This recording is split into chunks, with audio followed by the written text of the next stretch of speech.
El Señor les bendiga. Bueno, vamos a abrir nuestras Biblias en Segunda de Corintios capítulo 13. Ahí está la palabra del Señor en el capítulo 13 de Segunda de Corintios. El versículo 14, y leo en el nombre del Padre, del Hijo y del Espíritu Santo. Dice así: la gracia del Señor Jesucristo y el amor de Dios y la comunión del Espíritu Santo sea con todos vosotros.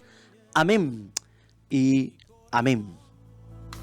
Anhela tu presencia. Bien, el apóstol Pablo está concluyendo esta epístola y dando los saludos finales, y me encanta este versículo bíblico porque nos habla de la Trinidad, nos habla de la gracia del Señor Jesucristo. La gracia, ese don inmerecido. Yo creo que muchos conocemos del Señor Jesucristo, conocemos de su gracia. Yo creo que cuando usted mira la cruz y a Jesús en la cruz, usted está viendo la gracia del Señor. No merecíamos que Él muriera por nosotros. Luego nos dice, y el amor de Dios, ahí está el Padre, ¿cierto? Se caracteriza por su amor. Mirad cuál amor nos ha dado el Padre. De tal manera Dios amó a este mundo. Si vosotros, siendo malos padres, ¿cierto?, sabéis dar buenas dádivas a vuestros hijos, cuánto más vuestro Padre que está en los cielos, que es bueno. O sea, se caracteriza el Hijo por la gracia, se caracteriza el Padre por el amor. Pero mire cómo se caracteriza el Espíritu Santo. Dice, y la comunión del Espíritu Santo sea con todos vosotros. Y ahí aparece la palabra koinonía, comunión. Yo creo que conocemos poco del Espíritu Santo, y hay una figura abstracta, de repente, impersonal del Espíritu. Hay gente que lo define como una fuerza, ¿cierto?, como una fuerza, como una influencia. Siempre me recuerdo, yo era un adolescente y un día llegó un testigo de Jehová y mi padre lo atendió ahí en la puerta y le hizo una pregunta al testigo de Jehová y le dijo, ¿qué es el Espíritu Santo? ¿Quién es el Espíritu Santo? Y él le dijo, bueno, mire, el viento, dijo, justamente el árbol ahí se estaba moviendo con el viento, y le dijo, ahí está el Espíritu Santo, es una fuerza activa. Bueno, y mi padre le dijo, no, el Espíritu Santo es una persona. Oiga, y estoy hablando unos 30 años atrás o más. Y bueno, y uno va adquiriendo un conocimiento de que el Espíritu Santo es una persona. Él es la tercera persona de la Trinidad. Por eso es que está el Padre, está el Hijo y está el Espíritu Santo. Esto para muchos le causa confusión. No pueden entender que Dios es uno solo y es un Dios en tres personas. Debe ser porque nosotros somos demasiado personalistas, ¿cierto? Pero Dios es un Dios en tres personas. Él es, ¿cierto?, Padre, Hijo y Espíritu Santo. Y en la creación, en la creación encontramos a Dios creando. Por ejemplo, en Génesis capítulo 1, verso 1 dice, en el principio creó Dios los cielos y la tierra. Quiero que me sigan. En el principio creó Dios los cielos y la tierra. Y ahí aparece Dios, el Padre, ¿cierto? Pero cuando usted va al Evangelio, según San Juan, el mismo capítulo 1, no es coincidencia, verso 1, este es como un pequeño Génesis, pero ya con más revelación, dice, en el principio era el verbo, hablando de Jesús, que significa el logo, la palabra encarnada, y el verbo era con Dios, y ahí aparece Dios, el Padre. En el principio era el verbo, Jesús, y el verbo era con Dios, y ahí aparece Dios, el Padre, ¿cierto? Y el verbo era Dios. O sea, en la creación estaba activo Dios el Padre y Dios el Hijo, Jesús, ¿cierto? Jesucristo. Entonces ya tenemos dos personas. Tenemos en el principio creó Dios Y también el verbo creador, tenemos dos personas creadoras. Por eso dice la Biblia que por Él fueron hechas todas las cosas, las que están en el cielo y las que están en la tierra, sean tronos, principados, visibles e invisibles, todas hechas fueron por Él y para Él, hablando de Jesús. O sea, el Padre es creador, Jesús es creador. Pero alguien dirá, y bueno, ¿y dónde aparece el Espíritu Santo como una persona creadora? El verso 2 dice, y la tierra estaba desordenada, Génesis 1:2, y vacía, y las tinieblas estaban sobre la faz del abismo, y el Espíritu de Dios se movía sobre la faz de las aguas. Ahora, esa palabra espíritu es en el hebreo ruach, que significa viento o aliento, ¿me entiende? Ruach, R-U-A-J. En la escritura, esa palabra viento o aliento se lee como espíritu. Pero ahora, no es cualquier espíritu. Dice, el Espíritu de Dios se movía sobre la faz de las aguas. Esa palabra se movía, es revoloteaba. Cuando usted ve en Deuteronomio, en el 32, en uno de sus versículos dice que Dios es como un águila que revolotea sobre sus polluelos. Ahora, en otras palabras, el Espíritu de Dios estaba ahí para crear. Estaba el Padre, estaba el Hijo y estaba el Espíritu Santo. El Espíritu Santo es creador. Entonces es una persona, el Espíritu Santo es una persona que tiene la capacidad de crear. Y esa palabra creó Dios es la palabra bará, que significa crear sin haber nada. Por ejemplo, yo le puedo decir a un carpintero, mira, ahí tiene tablas, o fabríqueme una mesa, y él con las tablas puede hacerme una mesa. Pero yo no le puedo decir a un carpintero, hágame una mesa de la nada, porque no puede crear. Y la palabra ahí es crear sin tener nada. Y ese es el Dios tremendo. Yo no sé cuántos me dicen amén ahí en la casa. Es el Dios tremendo que es capaz de crear sin tener nada. Ahora, pero ¿quién está en esta labor creadora? Está el Padre, ¿cierto? En el principio creó Dios, está el Padre y el Hijo, y el Espíritu del Señor, de Dios, se movía sobre la faz de las aguas. Ahora, entonces, la palabra espíritu es la palabra viento o la palabra aliento.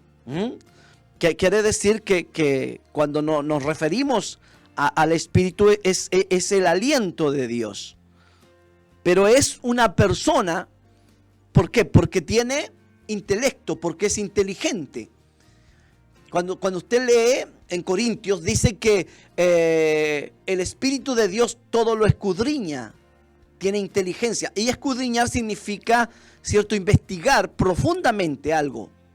Entonces, si el Espíritu es una fuerza nomás, no puede investigar, ¿cierto?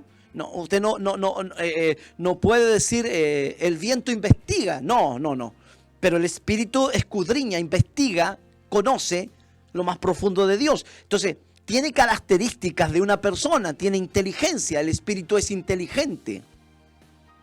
Segundo, para que sea persona tiene que tener voluntad.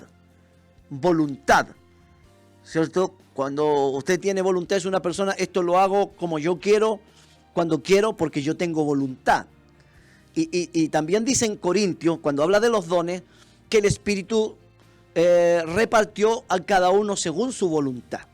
Algunos les dio dones de lenguas, de interpretación de lenguas, dones de sabiduría, dones de ciencia, dones de sanidad, según su voluntad. El mismo Espíritu tiene voluntad. Solo una persona tiene voluntad. El viento no tiene voluntad. Una fuerza activa no tiene voluntad. Pero el Espíritu Santo sí tiene voluntad. Entonces tiene intelecto porque es inteligente, tiene capacidad de escudriñar, tiene voluntad. El Espíritu tiene voluntad porque es una persona y también tiene sentimientos. Porque dice la Biblia, y no contristéis al Espíritu Santo. La palabra contristar es entristecer. Entonces solo una persona se puede entristecer. Y cuántas veces nosotros con nuestras actitudes entristecemos al Espíritu Santo. Vuelvo a repetir para que entendamos la idea. El Espíritu Santo es una persona, en la tercera persona de la Trinidad, es creador, ¿cierto? Ya lo vimos, es inteligente, tiene voluntad, tiene emociones porque se entristece. El viento o una fuerza activa como la electricidad, usted no puede decir, uy, se puso triste la electricidad. No, solo se pone triste una persona. Entonces, y la Biblia dice, y no contristéis al Espíritu Santo. Entonces, ya entendemos que el Espíritu Santo es una persona y entendemos que el Espíritu Santo es Dios porque está dentro de la Trinidad, Padre, Hijo y Espíritu Santo. Y también entendemos que ese Espíritu tiene atributos de Dios. Por ejemplo, dice en el libro de Hebreos, ¿cierto? Estoy predicando sin bosquejo, así que usted después busca los versículos. Pero en el libro de Hebreos dice que es el Espíritu eterno. Es el Espíritu eterno de Dios. Quiere decir que tiene atributos que solo Dios tiene. Dios es eterno, el Espíritu es eterno. En el Salmo 138 dice, ¿a dónde huiré de mi espíritu? Si yo me fuera a las alturas, a esconderme entre las nubes, ahí está tu espíritu. Si yo bajara a lo profundo del mar, a los abismos, tu espíritu está allá. Eso significa que es omnipresente. Que es omnipresente, que es un atributo que solo Dios tiene. Dios es omnipresente. ¿Qué significa? Que está en todas partes a la vez. Eso es omnipresente. Entonces, Dios es omnipresente y Dios es omnisciente. ¿Qué quiere decir omnisciente? Que todo lo sabe, todo lo conoce. Y la Biblia dice que el Espíritu de Dios escudriña hasta lo más profundo. O sea, todo lo sabe. Omnipresente y omnipotente. Todo el poder está en el Espíritu de Dios. O sea, no cabe duda que el Espíritu Santo es Dios, es una persona. Ahora, ¿por qué digo todo esto? Porque quiero llevarlo a reflexionar. La gracia del Señor Jesucristo es el amor inmerecido de Dios, es la gracia que Él tuvo, el don inmerecido, morir en la cruz. La ley vino por Moisés, pero la gracia y la verdad vinieron por Jesucristo. El amor de Dios, el Padre se muestra como un Padre amoroso. De tal manera amó Dios al mundo. Repito, mirad cuál amor nos ha dado el Padre. Él es el Padre amoroso. Pero la comunión del Espíritu Santo. Usted no puede tener comunión con el viento. Solo se puede tener comunión con una persona.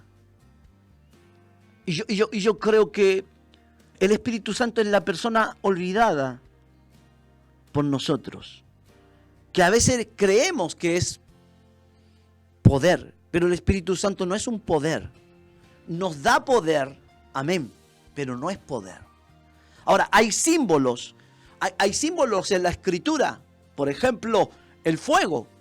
El Espíritu Santo a veces se presenta como fuego, porque purifica, tiene la capacidad de purificar. El Espíritu Santo nos purifica el alma, nos purifica el corazón. Pero aunque es cierto representado por fuego y purifica, no es fuego. Entienda esto, aunque el Espíritu Santo representado por el fuego, no es fuego. El Espíritu Santo también es representado como aceite, porque el aceite curaba heridas, ¿cierto? Y era uno de los ungüentos que se usaba para curar las heridas de la gente que estaba herida. Pero aunque el Espíritu Santo cura heridas, no es aceite, es una persona que cura las heridas del alma. Como hace poco teníamos un tema, ¿cierto? Damos gracias por aquellos psicólogos que tienen principios cristianos y que nunca van a caer en aquellos ejercicios que practican la psicología, ¿cierto? Mundana. Pero el mejor psicólogo se llama Espíritu Santo. Se llama Espíritu Santo. Él puede curar las heridas de tu alma. Entonces, Él, aunque cura heridas como el aceite, y se representa, Él no es aceite. El Espíritu Santo se puede sentir como cuando usted siente el viento, pero no es viento. Tú lo sientes. Produce resultados. Jesús dijo, el viento sopla de donde quieres y oyes su sonido. Así es todo aquel que es nacido del Espíritu.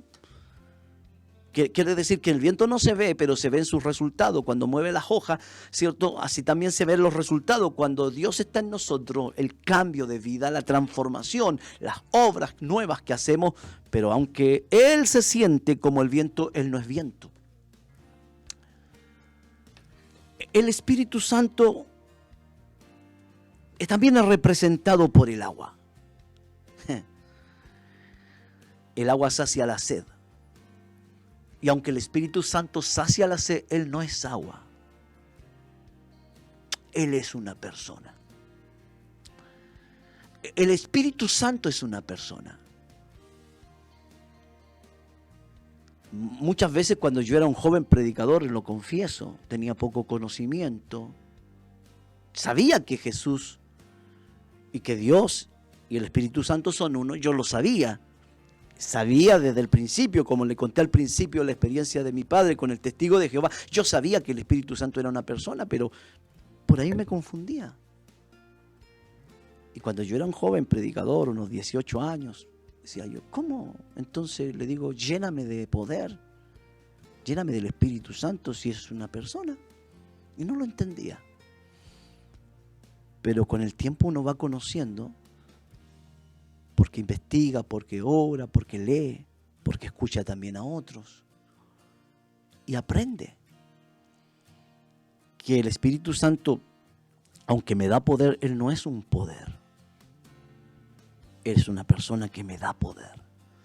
Y que yo tengo que tener comunión con el Espíritu Santo. Hace algunos años atrás leí el libro del pastor Paul John Guichot del año 86, porque dicen que después, no tengo idea, no puedo asegurarlo, se desvió, no lo sé. No tengo pruebas para decir que se desvió porque tampoco lo he seguido este último tiempo, pero en el año 86 el pastor Paul John Guichot, coreano, escribió un libro sobre los grupos pequeños. Y él habla que aprendió a tener comunión con el Espíritu Santo. Y él cuenta que él tenía a su esposa, pero él pasaba en campaña, no le hablaba, la tenía para lavar, la tenía para que le cocinara, pero era muy poco el momento de comunión. Entonces su esposa quería dejarlo. Y él fue a reclamarle a su suegra, le dijo, esta mujer está endemoniada. Y entonces la suegra le dijo, no, es que tú no le das tiempo. Es que tú no conversas con ella. Es que tú no hablas con tu mujer. Ella es una persona. Ella no solamente es la que te lava, la que te plancha, la que te cocina. Tu mujer es una persona. Y el Espíritu Santo lo iluminó y dijo, el Espíritu Santo no solamente está para que te dé poder, para que lo sientas y te dé gozo. Es una persona que está dentro de ti también y que tienes que hablar con ella y que tienes que escuchar su voz y que no tienes que entristecerla. Me recuerdo años atrás, yo no era pastor ni siquiera era evangelista, pero me leía toda la literatura, los libros de teología que tenía mi padre. Y le llegaban los famosos apuntes pastorales. Bueno, no había internet, no había nada de eso. Entonces llegaba una revista todos los meses, apuntes pastorales. Y salía en este tiempo diríamos un meme, pero era un chiste. Y venía el ángel Gabriel y el pastor estaba viendo televisión. Y el ángel decía, ¿y a qué hora le entrego el mensaje a este? Porque estaba metido en la televisión. Y el ángel Gabriel le traía un mensaje, decía, en ese dibujo decía, ¿y a qué hora le entrego el mensaje? Yo creo que el Espíritu Santo muchas veces quiere hablar con nosotros. Pero te lo pasas haciendo vida social. Te lo pasas viendo televisión. Por eso no tienes tantos resultados y no tenemos tantos resultados en nuestros ministerios, en nuestra vida espiritual, porque le dedicamos más tiempo a la televisión, al internet, al Facebook, no sé, ahora hay Instagram, a conversar con los amigos, a hacer un buen asado, a pasarlo bien, a charlar. Pero ¿en qué momento tienes comunión con el Espíritu Santo? ¿En qué momento hablas con el Espíritu Santo? ¿En qué momento hablamos con el Espíritu Santo? Yo creo que conocemos poco al Espíritu Santo. Yo creo que entendemos poco del Espíritu Santo. Hoy comienza una serie de temas. La comunión con el Espíritu Santo. Conociendo al Espíritu Santo. Es apasionante el Espíritu Santo. Para muchos el Espíritu Santo es danza, lengua, profecía. No, son una manifestación. El Espíritu Santo es una persona hermosa. Hoy le preguntaba al Señor y decía, Señor, ¿cómo puedo tener más comunión con el Espíritu Santo? ¿Cómo puedo aprender a escuchar la voz del Espíritu Santo?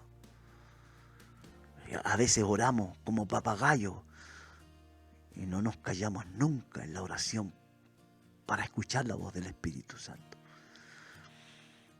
Y decidí en mi corazón, y creo que con la ayuda del Espíritu Santo, y agradezco porque Él me ha recordado lo que te estoy diciendo, que todos tenemos al Espíritu Santo. No todos, me refiero, la gente que no tiene a Cristo no tiene el Espíritu Santo, pero todo cristiano tiene el Espíritu Santo. Pero la pregunta es, ¿lo tienes arrinconado, entristecido? O lo peor, lo tienes apagado. Eso dice el apóstol, y no apaguéis el Espíritu Santo. No lo apagues. Yo creo que con el Espíritu Santo podemos ser mejores esposos. En estos días voy a hablar cómo aprender a escuchar la voz del Espíritu Santo. Interesante. Por la respuesta que me dio el Señor en la mañana. Si nosotros tuviéramos más comunión con el Espíritu Santo, seríamos buenos esposos, buenos papás, buenos hijos, buenos trabajadores, buenos pastores. Es por eso que hoy día comenzamos una serie de mensajes conociendo al Espíritu Santo. Yo alabo a Jesús por el Espíritu Santo. ¿Sabe por qué? Porque Jesús dijo, conviene que yo me vaya, porque si yo no me voy, no vendrá el Espíritu Santo. Pero si yo me voy, va a venir el Espíritu Santo. ¡Aleluya! Me gozo. Va a venir el Espíritu Santo. Si yo me voy, dijo Jesús, vendrá el Paracleto, el que va a estar al lado de ustedes y estará con vosotros y estará en vosotros, va a estar dentro de ustedes. Conviene que yo me vaya, dijo Jesús, porque si yo no me voy, no vendrá el Espíritu Santo.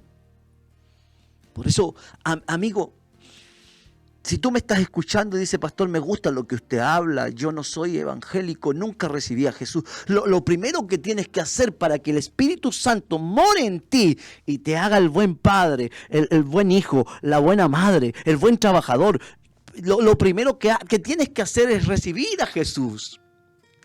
Porque Él da el Espíritu Santo. Aleluya. Recibir a Jesús. Y yo no sé cuánta gente que hoy me está escuchando quiere recibir a Jesús. Y me gustaría que repitieras esta oración conmigo, porque no puedo dejar la oportunidad, aleluya, de orar para que tú recibas a Jesús y Él te dará el Espíritu Santo. Así que vamos a orar. Tienes que repetir esta oración conmigo. A ver si tú me ayudas, hermano Moisés, porque hay gente que me está escuchando y hay hermanos que me están escuchando que tienen al Espíritu Santo entristecido y apagado. Pero este es el día en que Dios dice, yo voy a levantar Aleluya. Una generación de hombres que conocen la voz del Espíritu Santo. Tú necesitas a Jesús. Amigos, si tú no tienes a Jesús, repite conmigo esta oración. Señor Jesús, Señor Jesús, vengo ante ti vengo ante ti porque escuché tu palabra. porque escuché tu palabra. Gracias, Jesús, Gracias, Jesús, por morir por mí en esa cruz. por morir por mí en esa cruz. Yo te recibo Yo te recibo como mi único como mi único y suficiente, y suficiente Señor y Salvador. Señor y Salvador. Entra en mi vida. Entra en mi vida. Perdona mis pecados. Perdona mis pecados. Envía tu Espíritu Santo Envía tu Espíritu para Santo que more en mi vida. para que more En mi el vida. nombre de Jesús. En el nombre de Jesús. Amén. Amén. Amén. Amén. Aleluya. Amén. Y amén. Bendito sea el Señor. Que